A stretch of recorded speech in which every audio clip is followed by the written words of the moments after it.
Dispersés, nous sommes réunis grâce au Christ. Seuls, nous sommes retrouvés par le Christ. Inquiets, nous sommes en paix en Christ. Faibles, nous sommes forts à la suite du Christ. C'est lui qui nous appelle et nous accueille chaque jour et aujourd'hui encore. Amen. Je me suis demandé pourquoi nous applaudissons les soignants tous les soirs à 20 heures. Parce qu'ils ne comptent pas leurs heures, mais les policiers non plus. Parce qu'ils sauvent des vies, mais les pompiers aussi. Parce que nous avons besoin de héros. Oui, ça je crois. Pour le meilleur et pour le pire, d'ailleurs. Mais plus profondément, nous applaudissons les soignants parce que nous les reconnaissons à la fois capables, et même très capables, par leur formation, leurs compétences, leurs pratiques cliniques, et vulnérables, et même très vulnérables, à la maladie, à la souffrance des patients, aux restrictions budgétaires. Dans ce mélange de capacité et de vulnérabilité, qui ne s'opposent pas, mais qui se conjuguent, il y a quelque chose qui nous touche intimement, et même qui a à voir avec la question mystérieuse du sens de notre vie. Louons Dieu et confessons notre foi avec les mots de l'Épître aux Philippiens. Jésus-Christ, de condition divine, n'a pas voulu disposer du rang qui l'égalait à Dieu. Mais il s'est désisté lui-même pour accepter la condition d'esclave. Il a pris visage d'homme et partagé le sort commun. Il s'est abaissé plus encore, poussant l'obéissance jusqu'à la mort sur une croix. Et c'est lui que Dieu a exalté, en lui donnant le nom qui est au-dessus de tout nom, afin qu'au nom de Jésus, dans les cieux, sur la terre, au fond de l'abîme, tout être adore à genoux, et toute langue s'unisse pour chanter « Le Seigneur, c'est Jésus-Christ, à la gloire de Dieu le Père ».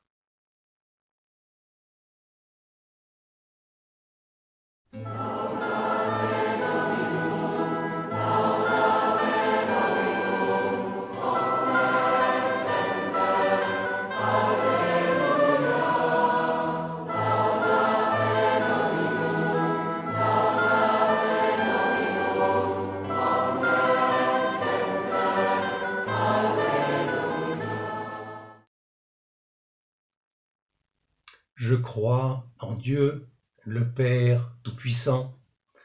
C'est le début très classique du credo.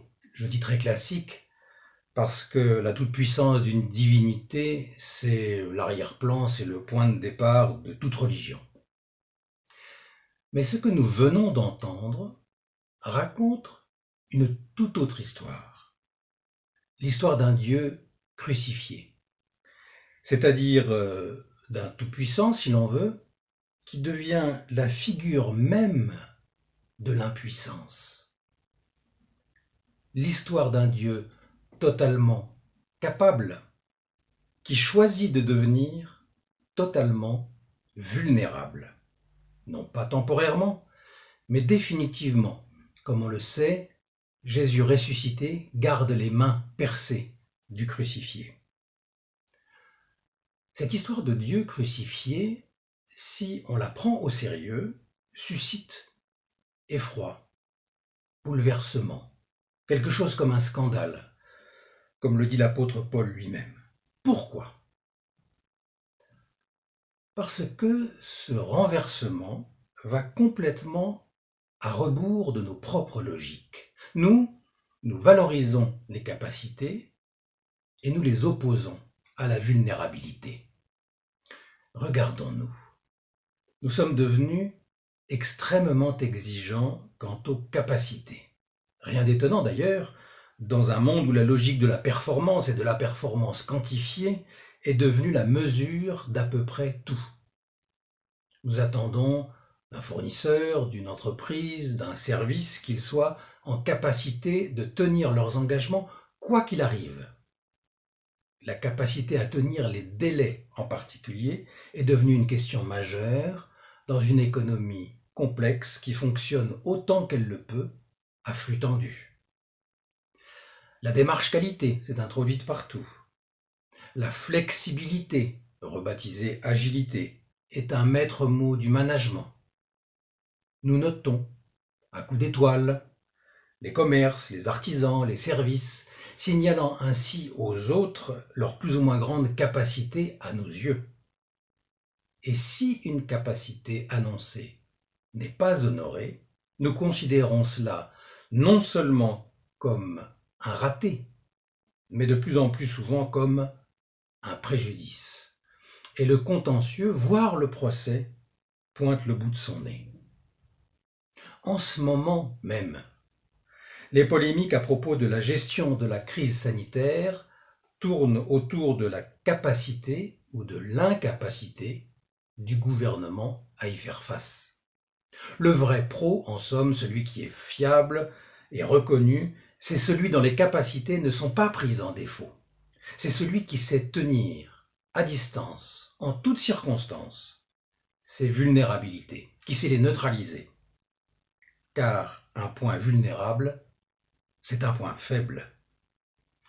Nous opposons la capacité et la vulnérabilité dans une sorte de jeu à somme nulle, plus de l'une, c'est moins de l'autre. L'une des choses qui se passe avec la crise sanitaire que nous vivons, c'est que notre vulnérabilité nous saute à la figure. Elle se rappelle à nous, douloureusement. Nous prenons ou nous reprenons conscience que nous sommes extrêmement vulnérables, à la merci d'un virus qui ressemble à beaucoup d'autres, une sorte de matériel génétique fragile, incapable de se reproduire lui-même. Et c'est cette bestiole qui non seulement nous tue, ça, la première voiture ou le premier pic de pollution venu le fait, avec beaucoup plus d'ampleur, mais qui est capable de nous enfermer chez nous, de nous isoler, d'arrêter le monde. Nous nous découvrons toutes et tous vulnérables dans notre vie physique, économique, sociale, psychique. Notre vulnérabilité nous saute à la figure, littéralement, puisqu'elle nous impose le port d'un masque, que la loi interdisait pourtant dans l'espace public. Les maîtres mots devant ce virus, sa propagation, ses effets, ses répliques à long terme, sont incertitude, fragilité, vulnérabilité. Ces redécouvertes touchent à des choses profondes. Car si nous voulons bien y réfléchir 2 secondes, nous savons bien que nous sommes vulnérables. Nous sommes les plus vulnérables des mammifères. À la naissance et pendant longtemps après, nous sommes à la merci de notre entourage. Nos apprentissages sont très longs. Notre cerveau est malléable. Nous avons besoin de cuire notre nourriture. Et ce qui se passe dans les EHPAD nous rappelle combien jusqu'aux limites de la vie, nous sommes vulnérables. Notre vulnérabilité, à nous humains, est extrême. Mais nous savons que c'est notre condition. Et nous savons même que c'est peut-être ce qu'il y a de plus magnifique dans notre condition. C'est cette vulnérabilité qui fait le sel de la vie. Nous sommes vulnérables aux émotions, à la beauté, à la culture. Les débats cette semaine autour de la culture en sont un signe. Nous sommes vulnérables aux autres. Les autres nous manquent, les lieux de convivialité nous manquent. Nous sommes vulnérables à l'amour. L'amour, c'est se rendre mutuellement et délicieusement vulnérable. Une vie invulnérable ne serait pas une vie humaine. C'est pour cela, je crois, que nous applaudissons les soignants.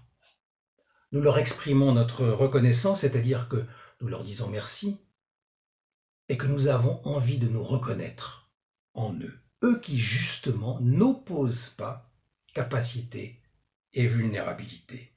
Eux qui sont au contraire capables ô combien et ô combien vulnérables.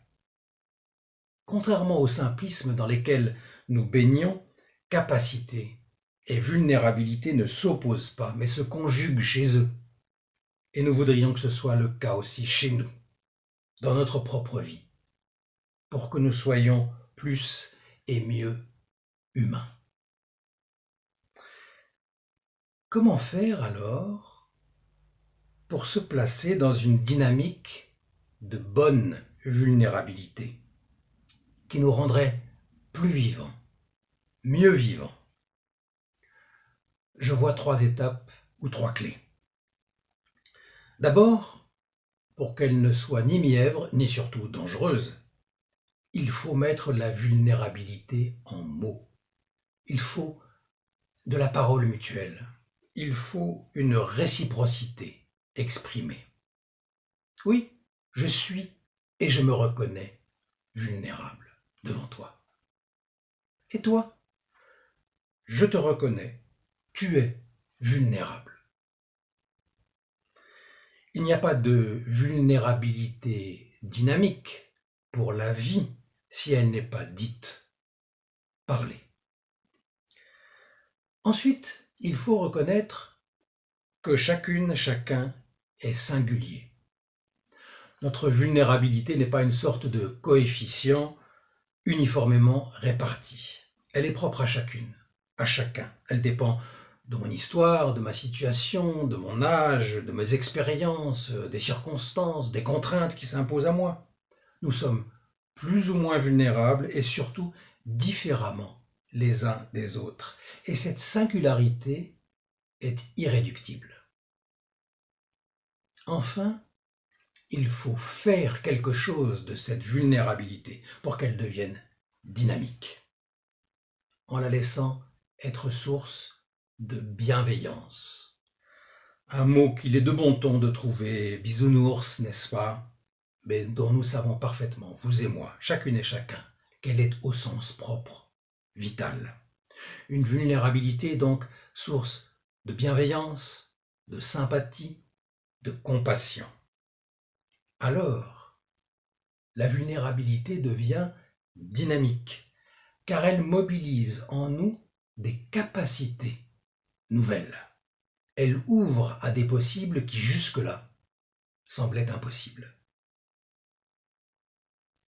Cette épidémie n'aura pas été vaine si elle nous permet de nous reconnaître un peu plus, un peu mieux, vulnérables. En nous bousculant quant à nos priorités personnelles et collectives, en nous rappelant notre vulnérabilité, cette épidémie vient même nous interroger jusque sur le sens de notre vie. À quoi bon vivre? Pourquoi est-ce que je vis? Et cette question résonne en ce moment en nous et entre nous avec une charge d'angoisse particulière. Mais posée ainsi, je crains que cette question ne reçoive jamais de réponse qui nous satisfasse, car elle renvoie à un résultat. Pourquoi est-ce que je vis? À un quelque chose, à un plus ou moins, à nos capacités.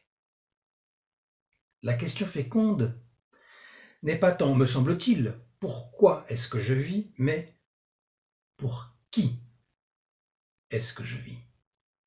Pour qui? À qui est-ce que je me rends vulnérable? Qui se rend vulnérable à moi? Quelles sont ces relations qui comptent, dans lesquelles nous nous exposons l'un à l'autre, les uns aux autres, dans une vulnérabilité dynamique, heureuse pour la vie. Dans de telles relations où la vulnérabilité est dynamique, bonne, nous découvrons que ce qui donne à notre vie son sens, son sel, sa lumière, c'est au fond d'approuver l'existence d'autrui.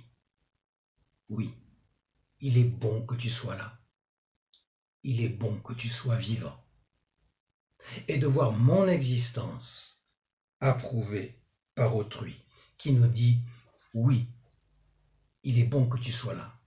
Il est bon que tu sois vivant. » Le Seigneur vivant, lui, a déjà approuvé notre existence, inconditionnellement.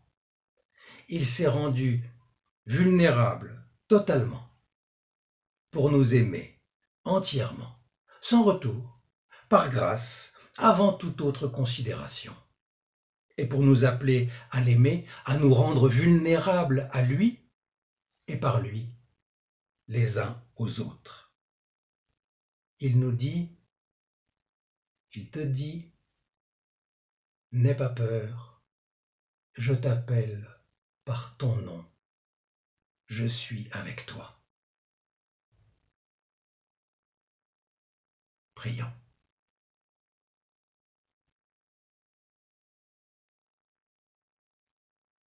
Ô Dieu vivant, en Jésus, le Christ, ton Fils, tu t'es rendu vulnérable à notre histoire, à notre condition, à chacun d'entre nous. Et tu nous appelles à nous rendre vulnérables à toi, et par toi les uns aux autres. C'est le chemin de vie sur lequel tu nous conduis. Nous t'en prions, rends-nous attentifs et mobilisés pour toi, pour les autres. Nous te prions en pensant à cette période qui s'ouvre où nous allons nous remettre collectivement en marche, pas à pas.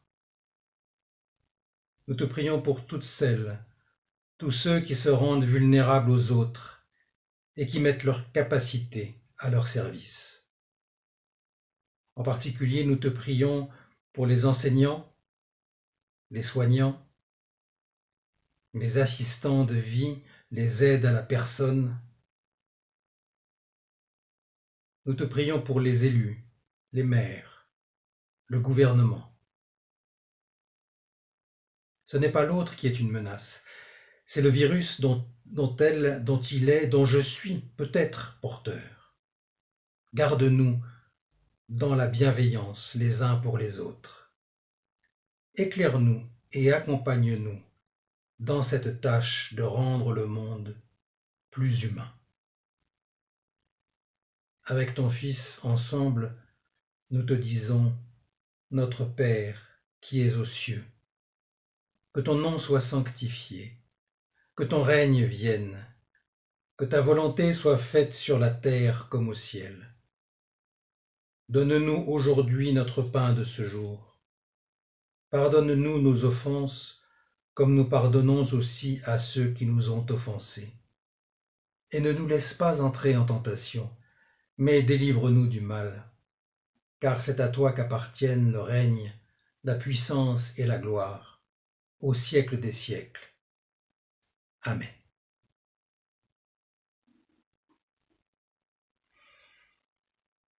Depuis plusieurs dimanches, nous réfléchissons à ce qu'il est convenu d'appeler le monde d'après. Et nous nous sommes dit que cette épidémie ne serait pas complètement vaine si elle nous conduisait à privilégier l'interdépendance plutôt que l'isolement, ou encore la durée plutôt que l'instant. Aujourd'hui, nous nous sommes dit qu'en Jésus-Christ, le Dieu crucifié, se reconnaître vulnérable est un chemin de vie. Le Seigneur vivant nous garde dans son amour et dans sa paix. Il nous précède et nous accompagne. Il nous bénit. il te bénit. Amen.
Mon Dieu, tu m'as aimé, ah oui, tu m'as aimé.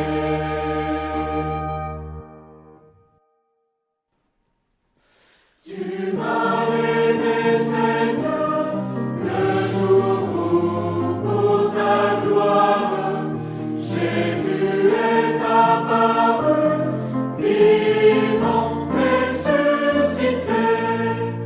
Avec lui je revis, porté par sa victoire. Il est ma raison d'espérer, ma joie d'aimer, de croire. En lui, mon Dieu, tu m'as aimé, en lui tu m'as aimé.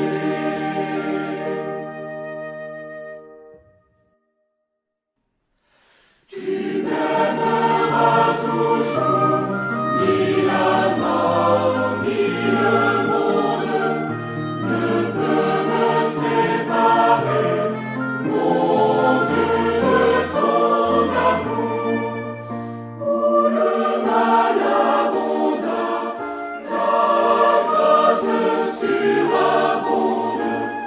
Permets, Seigneur, qu'au long des jours, tout mon cœur te réponde.